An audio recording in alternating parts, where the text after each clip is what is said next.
আসসালামু আলাইকুম রহমতুল্লাহ। সূরা ওয়াকিয়া এর বাংলা অনুবাদ। পরম করুণাময় অসীম দয়ালু আল্লাহর নামে শুরু করছি। এক, যখন অবশ্যম্ভাবী ঘটনা ঘটবে। দুই, তখন এর সংঘটনকে অস্বীকার করার কেউ থাকবে না। তিন, তা নিচু ও উঁচু কারক জিনিস। চার, যখন পৃথিবীকে প্রবল কম্পনে কাঁপিয়ে দেওয়া হবে। পাঁচ, এবং পর্বতসমূহকে পিষে চূর্ণ করা হবে। ছয়, ফলে তা বিক্ষিপ্ত ধুলোকণায় পরিণত হবে। সাত, এবং হে মানুষ, তোমরা তিন শ্রেণীতে বিভক্ত হবে। আট, সুতরাং যারা ডান হাত বিশিষ্ট, আহা কেমন যে সে ডান হাত বিশিষ্টগণ। নয়, আর যারা বাম হাত বিশিষ্ট, কি হতভাগ্য সে বাম হাত বিশিষ্টগণ। 10, আর যারা অগ্রগামী, তারা তো অগ্রগামী। 11, তারাই আল্লাহর বিশেষ নৈকট্য প্রাপ্ত বান্দা। 12, তারা থাকবে নিয়ামতপূর্ণ উদ্যানে। 13, বহু সংখ্যক হবে পূর্ববর্তীদের মধ্য হতে। 14, এবং অল্প সংখ্যক পরবর্তীদের মধ্য হতে। 15, সোনার তারে বোনা উঁচু আসনে। 16, তারা পরস্পর সামনাসামনি হেলান দিয়ে থাকবে। 17, তাদের সামনে সেবার জন্য ঘোরাফেরা করবে চির কিশোরেরা। 18, এমন পানপাত্র, জগ ও প্রস্রবণ নিঃসৃত স্বচ্ছ সোরা পাত্র নিয়ে। 19, যা পানে তাদের মাথা ব্যথা হবে না এবং তারা চেতনা হারাবে না। 20, এবং তাদের পছন্দ মতো ফল নিয়ে। 21, এবং তাদের চাহিদা মতো পাখির গোস্ত নিয়ে। 22, এবং তাদের জন্য থাকবে আয়ত লোচনা হুর। 23, যেন তারা লুকিয়ে রাখা মুক্তা। 24, তাদের কৃতকর্মের প্রতিদান স্বরূপ। 25, তারা সে জান্নাতে শুনবে না কোনো অহেতুক কথা এবং না কোনো পাপের কথা। 26, তবে সেখানে হবে কেবল শান্তিপূর্ণ কথা, কেবলই শান্তিপূর্ণ কথা। 27, আর যারা ডান হাত বিশিষ্ট, আহা কেমন যে সে ডান হাত বিশিষ্টগণ। 28, তারা আয়েসে থাকবে কাঁটাবিহীন কুল গাছের মাঝে। 29, এবং কাদি ভরা কলা গাছ। 30, সুদূর বিস্তৃত ছায়া। 31, প্রবহমান পানি। 32, এবং প্রচুর ফলমূলের ভেতরে থাকবে। 33, যা কখনো শেষ হবে না এবং যাতে কোনো বাধাও দেওয়া হবে না। 34, আর তারা থাকবে উঁচুতে রাখা ফরাসে। 35, নিশ্চয় আমি সে নারীদেরকে দিয়েছি নব উত্থান। 36, সুতরাং তাদেরকে বানিয়েছি কুমারী।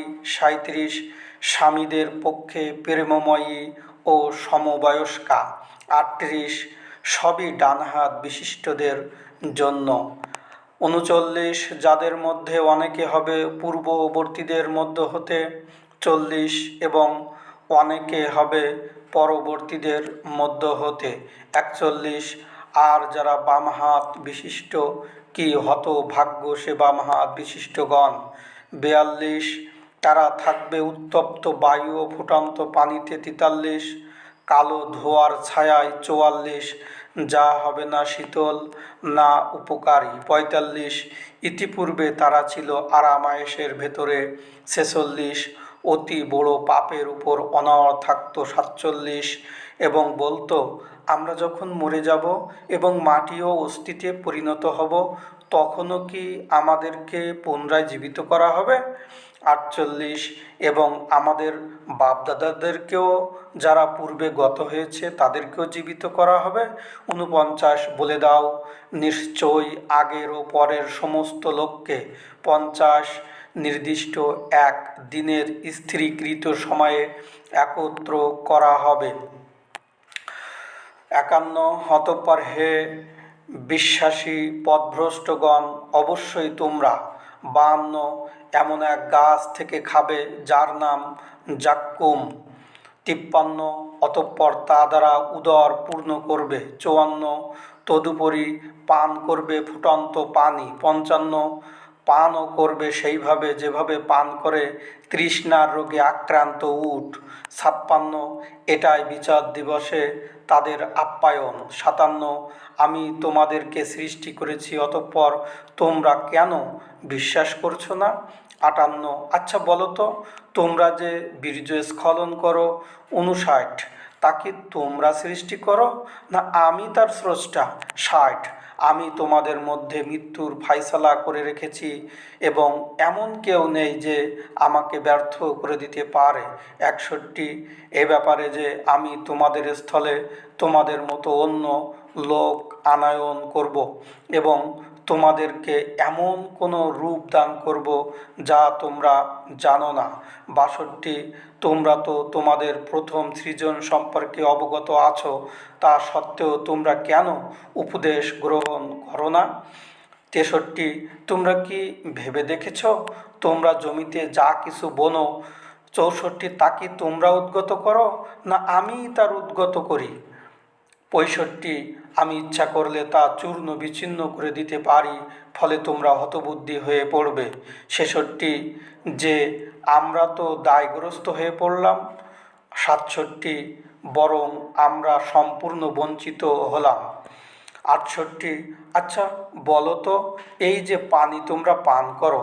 69 মেঘ থেকে তা কি তোমরা বর্ষণ করাও, না আমি তার বর্ষণকারী? 70 আমি ইচ্ছা করলে তা লবণাক্ত করে দিতে পারি, তবুও কি তোমরা শকর আদায় করো না? 71 আচ্ছা বলো তো, এই যে আগুন তোমরা জ্বালাও। 72 তার বৃক্ষ কি তোমরা সৃষ্টি করো, না আমি তার স্রষ্টা?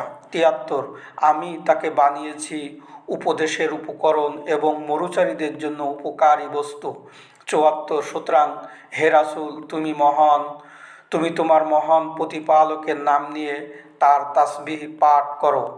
75 যে সকল স্থানে নক্ষত্র পতিত হয় আমি তার শপথ করে বলছি।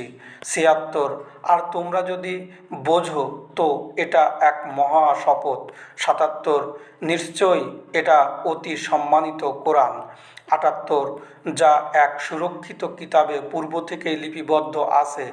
79 একে স্পর্শ করে কেবল তারাই যারা অত্যন্ত পবিত্র। 80 এটা জগৎসমূহের প্রতিপালকের পক্ষ হতে অল্প অল্প করে অবতীর্ণ। 81 তবুও কি তোমরা এ বাণীকে অবহেলা করো? 82 এবং তোমরা এর প্রতি অবিশ্বাসকেই তোমাদের উপজীব্য বানিয়ে নিয়েছ। 83 অতএব এমন কেন হয় না যে যখন কারো প্রাণ কণ্ঠাগত হয়। 84 এবং তোমরা বিমর্ষ মনে তার দিকে তাকিয়ে থাকো। 85 এবং তোমাদের চেয়ে আমি তার বেশি কাছে থাকি, কিন্তু তোমরা দেখতে পাও না। 86 যদি তোমাদের হিসাব নিকাশ হওয়ার নাই থাকে। 87 তবে তোমরা সেই প্রাণকে ফিরিয়ে আনছো না কেন, যদি তোমরা সত্যবাদী হও?